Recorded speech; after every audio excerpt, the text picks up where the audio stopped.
देश की सबसे पुरानी अरावली रेंज को लेकर इन दिनों पूरे देश में बहस छिड़ी हुई है, लेकिन ऐसा क्यों? आखिर पूरा विवाद क्या है? आइए आपको इस वीडियो में समझाती हूँ। दरअसल हाल ही में सुप्रीम कोर्ट ने अरावली पहाड़ों को लेकर एक नई परिभाषा को मंजूरी दी है। ये परिभाषा पर्यावरण मंत्रालय की एक समिति ने सुझाई थी।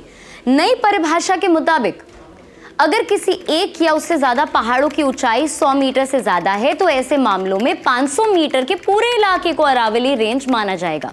लेकिन ऐसे में सवाल ये उठता है कि लोग विरोध क्यों कर रहे हैं?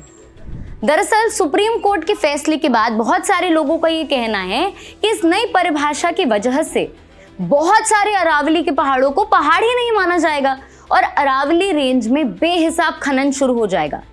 अक्टूबर 2024 की फॉरेस्ट सर्वे ऑफ इंडिया की रिपोर्ट भी इसी तरफ इशारा करती है।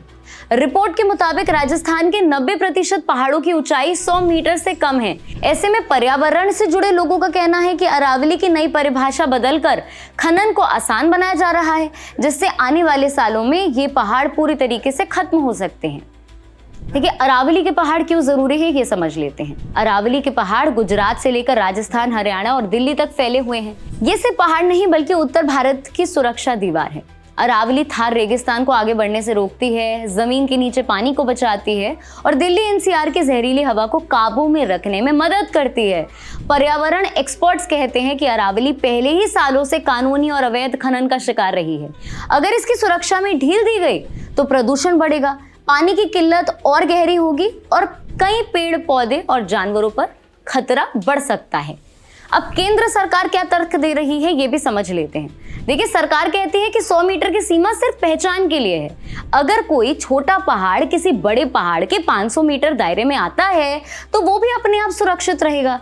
अगर नक्शे पर देखें तो अरावली रेंज की कुल लंबाई करीब 692 किलोमीटर है। इसमें से लगभग 550 किलोमीटर यानी करीब 80% हिस्सा अकेले राजस्थान में पड़ता है। सरकार का कहना है कि अरावली की नई परिभाषा कोई नई नहीं है। ये नियम राजस्थान में साल 2006 से पहले ही लागू है। फर्क बस इतना है कि अब इसी परिभाषा को गुजरात, हरियाणा और दिल्ली में भी लागू कर दिया गया है ताकि पूरे अरावली क्षेत्र में एक जैसा ही नियम हो। देखिए, इस बीच सोशल मीडिया पर #SaveAravali ट्रेंड कर रहा है।